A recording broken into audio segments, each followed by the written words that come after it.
here's behind the scenes.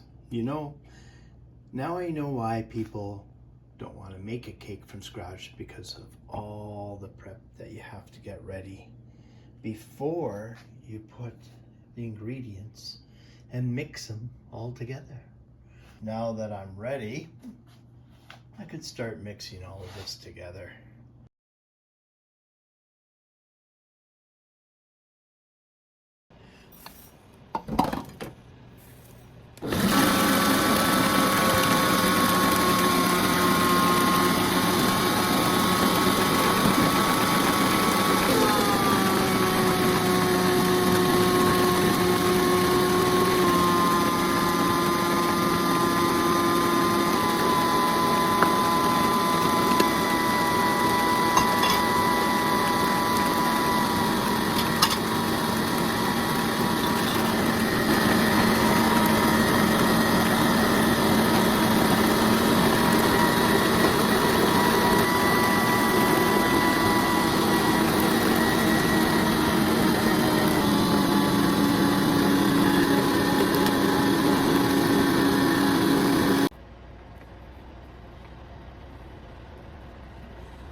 A few minutes later.